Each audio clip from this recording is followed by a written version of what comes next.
នេះគឺជាវិធីថ្មីមួយទៀតហើយសម្រាប់អ្នកចូលចិត្តលេង style ប្លែកៗនៅលើទូរស័ព្ទដៃ iPhone សាយបងស្រឡាញ់អូន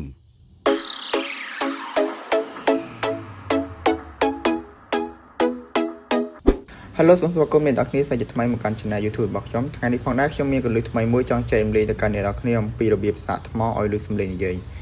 តើវិធីនោះតើគេធ្វើយ៉ាងម៉េចខ្ញុំនឹងបង្ហាញអ្នកនរគ្នានៅក្នុងពេលបន្តិចទៀតនេះសម្រាប់អ្នកមកថ្មីសូមកុំភ្លេចចុច like និង subscribe នៅ Channel YouTube របស់ខ្ញុំម្នាក់មួយផងដើម្បីទទួលបាននូវការចែករំលែកក៏ដូចជាវីដេអូថ្មីៗពីខ្ញុំបន្តទៀតជាដំបូងនេះយើងត្រូវចូលទៅកាន់កម្មវិធីមួយដែលមានឈ្មោះថា Voice Memo ឬក៏កន្លែង record សំឡេងយើងអាចចុចនៅលើវាមកហើយបន្តមកទៀតយើងធ្វើការ record សំឡេងមួយយើង record សំឡេងយ៉ាងម៉េចក៏បានដែរឧទាហរណ៍ខ្ញុំ record សំឡេងថាសាយបងស្រឡាញ់អូន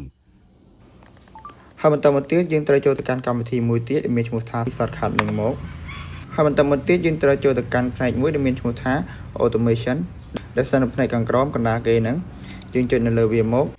ចំណុចបន្ទាប់យើងត្រូវចុចនៅលើប៊ូតុងពន្លឺដែលមាន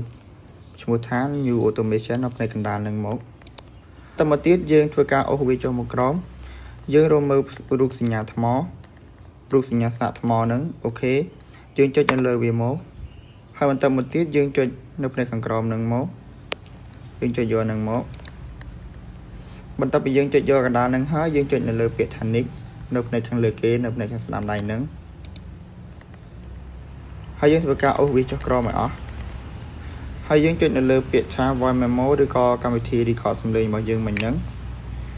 ហើយយើងចុចនៅលើ playlist មកយើងយកសំឡេងយើងដែលបាន record មិញមកអូខេហើយបន្តមកទៀតយើងអាចធ្វើការសាកថ្មបានសាយបងស្រឡាញ់អូនហើយចំណុចបញ្ចប់នៅវីដេអូនេះខ្ញុំនឹងបង្រៀនអ្នកនរគ្នាអំពីរបៀបលុបវាចេញវិញដោយយើងគ្រាន់តែចូលទៅកាន់ពាក្យមួយដែលមានឈ្មោះថា Shortcut បន្តមកទៀតយើងចុចនៅលើពាក្យមួយដែលមានឈ្មោះថា Automation នៅកណ្ដាលគេហ្នឹងហើយបន្តមកទៀតយើងនឹងមកកាន់កន្លែងហ្នឹង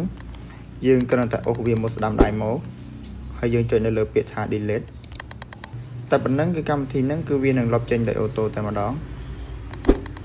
អរគុណអ្នកនរគ្នាសម្រាប់ការតាមដាននៅវីដេអូមួយនេះផងដែរសូមកុំភ្លេចចុច like និង subscribe នៅ Channel YouTube របស់ខ្ញុំម្នាក់មួយផងប្រសិនបើអ្នកនរគ្នាចង់ឲ្យខ្ញុំបង្ហាញអ្វីមួយអំពីទូរស័ព្ទដៃ iPhone សូមកុំភ្លេចចុច comment នៅខាងក្រោមខ្ញុំនឹងចូលទៅមើលអូខេអ្នកនរគ្នាជួបគ្នានៅវីដេអូក្រោយ